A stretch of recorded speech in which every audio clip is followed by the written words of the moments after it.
அனைவருக்கும் ஆண்டவர் இயேசுவின் நாமத்தில் வாழ்த்துதலை தெரிவித்துக் கொள்கிறேன். தேவ கிருபையினால் ஆண்டவர் கொடுத்த கிருபையின்படி வேத வசனங்களை உங்களுக்கு சொல்லுகிற அந்த ஒரு வாய்ப்பு எனக்கு கிடைத்திருக்கிறது. வியாழக்கிழமை தோறும் ஆலயத்தில் வேத பாடம் நடத்துகிறோம். ஒரு தலைப்பின் அடிப்படையில் அல்லது புத்தகத்தின் வாயிலாக. கடந்த நாட்களில் ஆண்டுடைய வருகை குறித்து உங்களுக்கு நான் சொல்லிக் கொண்டிருந்தேன். இன்றைக்கு வழக்கமாய் ஆலயத்தில் நடக்கிறதான அந்த வேத பாடம் புத்தகத்தின் வாயிலாய் வசனமாக எடுப்போம். இன்னைக்கு அதை தான் உங்களுக்கு சுட்டிக்காட்ட விரும்புகிறேன். ஒன்றை நீங்கள் புரிந்து கொள்ள வேண்டும். ஒன்று ஜெபம் இருக்க வேண்டும், இன்னொன்று வேத வசன தெளிவு இருக்க வேண்டும். இல்லாவிட்டால் சோதனைகள் வரும்போது, பிரச்சனைகள் வரும்போது, நெருக்கங்கள் வரும்போது, தடுமாற்றங்கள் வரும்போது விழுந்து போயிடுவோம். உங்களை நிலைநிறுத்த யாரும் முடியாது. ஆனால் ஆண்டவர் தம்முடைய பிள்ளைகளுக்கு, அவரை நம்புகிற மக்களுக்கு விடுதலை பெற்று வாழ, தலை நிமிர்ந்து நடக்க, இந்த உலகத்தில் சமுதாயத்தில் வாழ தேவன் நமக்கு வழிகளை வைத்திருக்கிறார். எனவே இந்த வார்த்தைகள் நீங்கள் சொல்லும்போது நீங்கள் அதை ஏற்றுக்கொண்டு அவருக்காக வாழ ஒப்பு கொடுப்பீர்களாக. கடந்த நாட்களில் ஆலயத்தில் நான் 1 தெசலோனிக்கேயர் 5ஆம் அதிகாரத்தின் 14ஆம் வசனம் வரைக்கும் வசனமாக ஜனங்களுக்கு போதித்திருக்கிறோம். அப்ப இன்றைக்கு கீழுள்ள வசனம் 15, 16, 17 இந்த 3 வசனங்களை உங்களுக்கு சுட்டிக்காட்ட விரும்புகிறேன். 4 காரியங்கள் அதிலே இருக்கிறது. 15ஆம் வசனத்தை படிக்கிறேன். ஒருவனும் மற்றொருவன் செய்யும் தீமைக்கு தீமை செய்யாதபடி பாருங்கள். உங்களுக்குள்ளும் மற்ற யாவருக்குள்ளும் எப்பொழுதும் நன்மை செய்ய நாடுங்கள். இந்த வசனம் எதற்காகன்னு சொன்னா, ஆண்டவருக்காக வாழ திருச்சபை கடைபிடிக்க வேண்டிய விஷயங்கள். நான் சொல்லுகிற கடைசி வார்த்தை, பரலோகத்தில் இருக்கிற ஆண்டவர்கிட்ட போயிட்டு அவரோடு இருக்க வேண்டுமானால் இதை போல அவர் கொடுத்ததான உபதேசம் வார்த்தைகளை கேட்டு, வாசித்து, கேட்டு, தியானித்து, கீழ்ப்படிந்து பின்பற்ற வேண்டிய கட்டாயம் இருக்கிறது. இப்ப இதுல சொல்ல போற முதல் ஒரு காரியம் என்ன? யாராவது உங்களுக்கு தீமை செஞ்சா தீமை செய்யாதீர்கள். இதான் கர்த்தருடைய வார்த்தை. கஷ்டம்தான். அது எப்படி ஒருவர் உங்களுக்கு தீமை செஞ்சிட்டாங்க, அதை எப்படி நாம பதிலுக்கு பதில் பண்ணாம இருக்க முடியும் என்பது நியாயம்தான். ஆனா பைபிள் சொல்லுது, ஒருவனும் மற்றவங்களுக்கு தீமை செய்யாதீங்க. அவங்க செய்கிற தீமைய நீங்களும் திரும்ப செய்யாதீங்க என்பதுதான். தீமை செய்யாதபடி பார்த்துங்க. அவங்க செய்கிற தீமைக்கு நீங்கள் அதை திரும்ப ரிப்பீட் பண்ணாம இருக்க பார்த்துங்க. இதையே பவுல் சொல்லுகிற ஒரு வார்த்தையை பார்க்கும்போது ரோமர் 12ஆம் அதிகாரத்தின் 17ஆம் வசனத்தில் அதே போல வார்த்தைகளை அவர் குறிப்பிடுகிறார். ரோமர் 12:17 பாருங்கள். ஒருவனுக்கும் தீமைக்கு தீமை செய்யாதீங்க. ஒருவனுக்கும். இதான் கிறிஸ்தவம். இதான் கிறிஸ்துவை பின்பற்றுகிறவர்கள் அப்படிதான் செய்யணும். இதை செய்யலன்னா நான் வளரலன்னு அர்த்தம். கிறிஸ்துவுக்காக ஒப்பு கொடுக்கலன்னு அர்த்தம். கிறிஸ்தவங்களுடைய பேர் வச்சிருந்தா போதாது. கண்டிப்பா இதை நான் ஃபாலோ பண்ணணும். ஆனா நான் இதை உங்களுக்கு சொல்றேனே, நான் அப்படி பண்றது இல்லை. அச்சா கூட வாங்கிட்டு போயிடுவேன், திட்டினா கூட வாங்கிட்டு போயிடுவேன். ஆனா என்ன பண்ணுவேன் தெரியுமா? ஜெபம் பண்ணுவோம். அதனால நீங்களும் அப்படிதான் இருக்கணும். தீமைக்கு தீமை செய்யக்கூடாது. 2வது ஒரு காரியம் சொல்றாரு. அதே 5ஆம் அதிகாரத்தின் 15ல, உங்களுக்குள்ளும் மற்ற யாவருக்குள்ளும் எப்பொழுதும் நன்மை செய்ய நாடுங்கள். என்ன சொல்றாரு? நன்மை செய்யுங்கள். அப்ப தீமை செய்யக்கூடாது என்றால் என்ன செய்ய வேண்டுமா? நன்மை செய்யுங்கள். ஆண்டவர் இயேசு இந்த உலகத்தில் வாழும்போது நன்மை செய்கிறவராக தான் சுற்றி திரிந்தார். அப்போஸ்தலர் 10:38. அப்ப அவரை பின்பற்றுகிற நாமும், ஆண்களா இருக்கட்டும், பெண்களா இருக்கட்டும், விசுவாசிகளா இருக்கட்டும், ஊழியர்களா இருக்கட்டும், யாராக இருக்கட்டும், தீமை செய்யலன்னா நீங்க நல்லதுதான் செய்யணும், நன்மை செய்ய வேண்டும். நமக்கு கற்றுக் கொடுத்த ஆண்டவர் என்ன, அவர் யாருக்கா தீமை செஞ்சிருக்காரா? நன்மை செய்தார். நாம கூட நன்மை செய்ய வேண்டும் என்பதுதான். நன்மை செய்தால் அதனால ஒரு பெரிய ஆசீர்வாதங்கள் இல்லை என்று சொல்லிவிட முடியாது. நன்மை செய்ய வேண்டும். மூன்றாவது ஒரு காரியம் சொல்றாரு கீழே 16ஆம் வசனத்துல, எப்பொழுதும் சந்தோஷமாய் இருங்கள். அது எப்படி இருக்க முடியும்? எப்படி இருக்க முடியும்? கண்டிப்பா முடியாது. அதிர்ச்சியான செய்திகள் வருகிறது, பல அனுபவங்கள் வருகிறது, பல பிரச்சனைகள் வருகிறது. ஆனா பவுல் சொல்றாரு, எப்பொழுதும் சந்தோஷமாய் இருங்க, எப்பொழுதும் சந்தோஷமாய் இருக்க வேண்டும். அது நாம அனுபவமாக்கி கொள்ள வேண்டும்.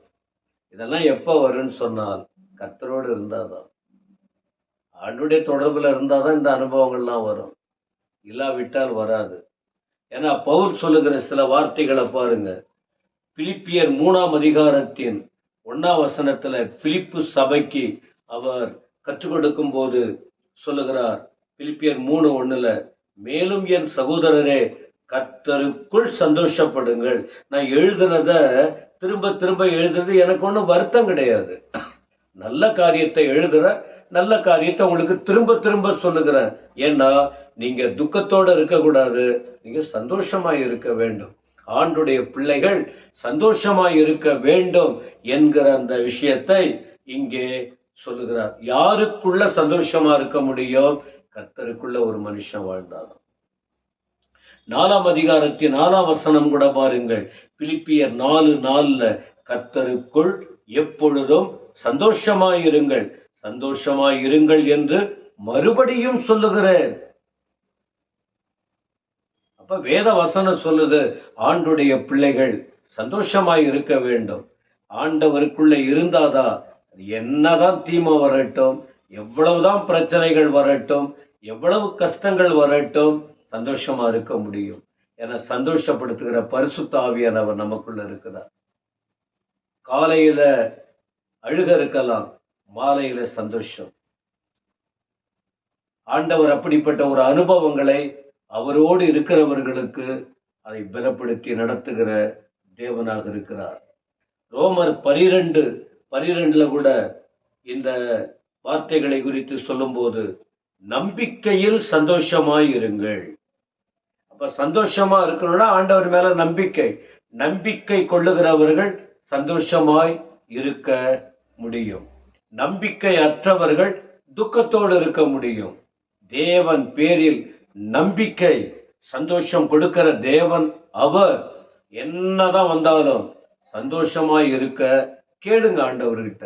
நான் துக்கத்தோட இருக்கிற, எனக்கு வேதனை அதிகம் இருக்கு, நீங்க வேதம் படிச்சு ஜெபம் பண்ணி கர்த்தரோட இருந்தா அந்த அனுபவம் வரும். பிரியமானவர்களே, நீங்க எப்பவுமே மனுஷனையே சார்ந்து இருக்க கூடாது, தேவனை நம்பி வாழணும், தேவன் மேல் நம்பிக்கை வைக்கணும், ஆண்டோடைய வார்த்தை மேல நம்பிக்கை வைக்க வேண்டும். எனவே எப்பொழுதும் சந்தோஷமாய் இருங்கள். முடியாத ஒரு காரியத்தை வேதம் எழுதாது, வேதத்துல பார்க்க முடியாது. உங்களால முடியாது, மனுஷனால முடியாதுன்னு சொன்னா ஆண்டவர் சொல்ல மாட்டார். முடியும், கண்டிப்பா இருக்க வேண்டும். கொஞ்ச காலம் வாழ போறோம். சாத்தான் சும்மா விட மாட்டான், மனிதர்கள் உங்களை சும்மா விட மாட்டாங்க. நீங்க இந்த வேத வசனத்தை அறிந்து வாழ வேண்டும். 4வது ஒரு காரியம் சொல்லுகிறார் 17ஆம் வசனத்தில். 1 தெசலோனிக்கேயர் 5ஆம் அதிகாரத்தின் 17ஆம் வசனத்துல, இடைவிடாமல் ஜெபம் பண்ணுங்கள். ஜெபம் முக்கியம், ஜெபம். இதெல்லாம் சபையில நிறைய பேர், எல்லாரும் அல்ல, நிறைய பேர் அதை செய்வதில்லை. ஜெபமே இல்லை. ஆண்டவர் ஜெபம் என்பது ஆண்டவரோட பேசுவது, சிந்தைகளை அவர் பக்கம் திருப்புவது, நேரத்தை அவருக்கு ஒப்பு கொடுப்பது. இடைவிடாமல். அது எப்படி முடியும்? இடைவிடாமல் காலையிலேருந்து ராத்திரி வரைக்கும் எந்த ஒரு வேலையும் செய்யாம அப்படியே உட்கார்ந்து கொண்டு நடந்து கொண்டு நின்று கொண்டு முழங்காற்படிட்டு எந்த ஒரு காரியமும் செய்யாம ஆண்டவரோட எப்போ அப்படியே ஜெபம் பண்ணிக்கிட்டு அவரோட பேசிக்கிட்டு இருக்கணும், அதுவா அர்த்தம்? நீ பிரயாணப்படும் போது, நீ வேலைக்கு போகும்போது, நீங்க எந்த இடத்துல இருந்தாலும் இந்த சிந்தையில அப்பா உமக்கு ஸ்தோத்திரம், ஆண்டவரே உமக்கு ஸ்தோத்திரம், ஸ்தோத்திரம் பண்ணி ஆண்டுடைய வார்த்தைகளை சொல்லி நாம ஜெபம் பண்ண முடியும். எப்பொழுதும் துக்க நிகழ்ச்சி வந்தாலும் நல்ல நிகழ்ச்சி வந்தாலும் எந்த நிலையிலும் ஆண்டவரோடு எப்பொழுதும் இடைவிடாமல் ஜெபிக்க வேண்டும். பவுல் அதை அனுபவமாக்கினார்.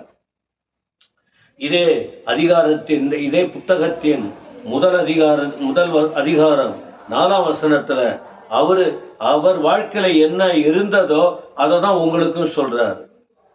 எங்கள் செபங்களில் இடைவிடாமல் உங்களை குறித்து விண்ணப்பம் பண்ணி உங்கள் எல்லாருக்காகவும் எப்பொழுதும் தேவனை ஸ்தோத்திரிக்கிறோம். இடைவிடாமல் நான் ஜெபம் பண்றேன்.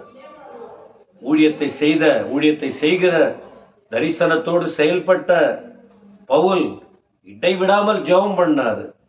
அதனால நமக்கு சொல்லுகிறார், அனுபவமாக்கினார், அதை நமக்கு சொல்றாரு. ரோமர் முதல் அதிகாரத்தின் 9ஆம் வசனம் கூட பாருங்கள். ரோமர் 1 வசனம் 9. நான் ஜெபம் பண்ணும் போதெல்லாம், ஜெப வாழ்க்கை பாருங்க.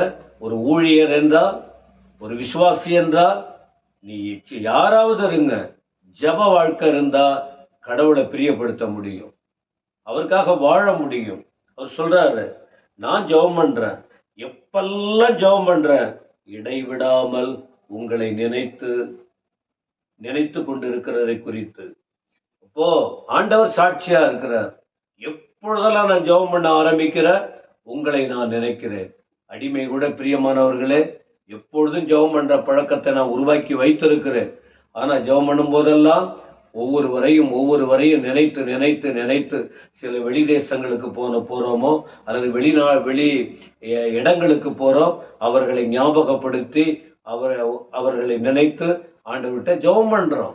ஜெபம் பண்ணணும். அப்பதான் நமக்கு ஆத்தும பாரம் வரும்.